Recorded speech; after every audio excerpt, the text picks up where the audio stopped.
Behind the headlines and social media storms surrounding Kanye West, the artist who rebranded himself as Ye, lies a deeply human story of struggle, vulnerability, and the power of personal support. Recently, Ye publicly discussed the darkest period of his life, a time when his mental health spiraled into a prolonged manic episode that nearly destroyed his world. Central to his recovery, he says, was the intervention and unwavering support of his wife, Bianca Censori, who recognized the severity of his condition and helped guide him toward professional care and healing. The public rock bottom. Ye's journey through this episode was neither brief nor subtle. According to statements he shared in an open letter to the public, he experienced a 4-month stretch of psychotic, paranoid, and impulsive behavior that left his personal life, relationships, and public image in tatters. Unmoored from reality, he described losing touch with himself and the people around him, behavior that surprised longtime collaborators and alarmed friends and fans alike. Even Ye himself acknowledged that some of his actions felt like an out-of-body experience, beyond his conscious control. This period of mania, he wrote, was more than just erratic behavior. It was a profound health crisis that undermined his emotional regulation, judgment, and stability. At times, he said, he truly believed he was seeing the world more clearly than ever, a common symptom of bipolar mania where distorted confidence coexists with deteriorating intuition about reality. Perhaps most deeply, Ye admitted that during this time he said and did things he now deeply regrets, including social and political actions that were widely criticized as harmful and offensive. These moments not only damaged his reputation but brought pain to communities he once felt connected to. The consequences extended far beyond the private sphere, impacting fans, colleagues, and even groups that were repeatedly targeted by his public statements.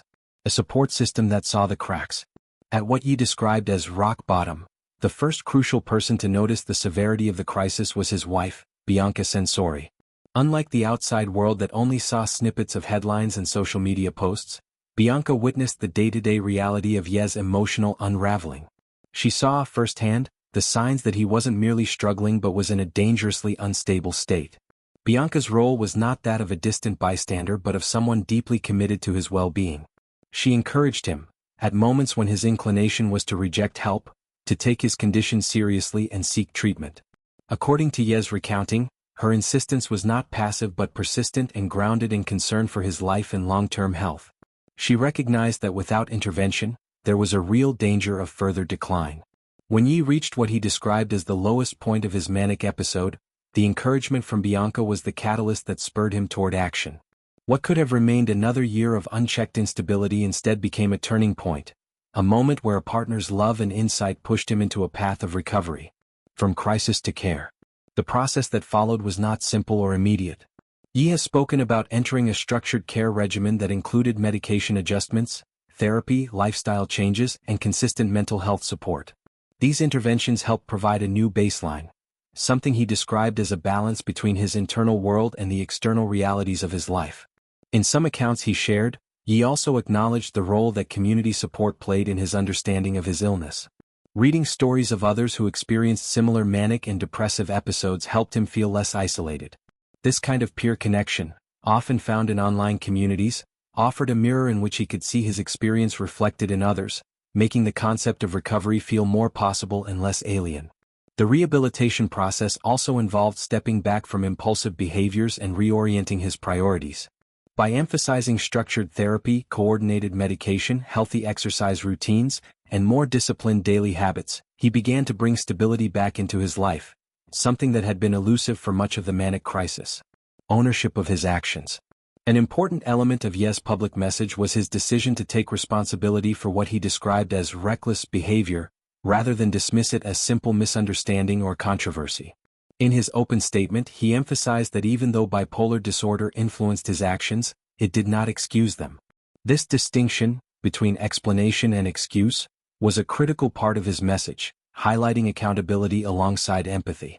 He publicly apologized for the harm his words and actions caused, especially toward communities that were personally and culturally significant to him.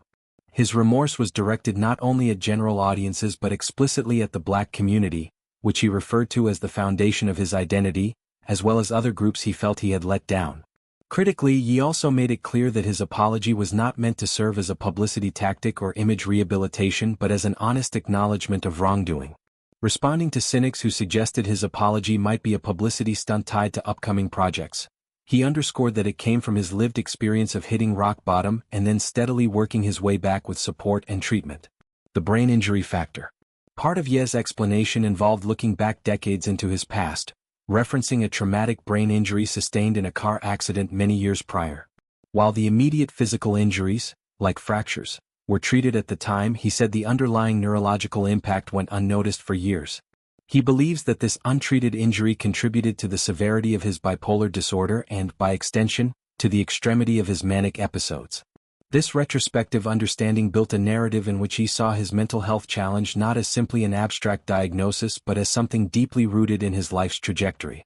Recognizing this, he has cited the importance of accurate diagnosis and consistent mental health care, points many advocates emphasize in broader conversations about psychiatric illnesses.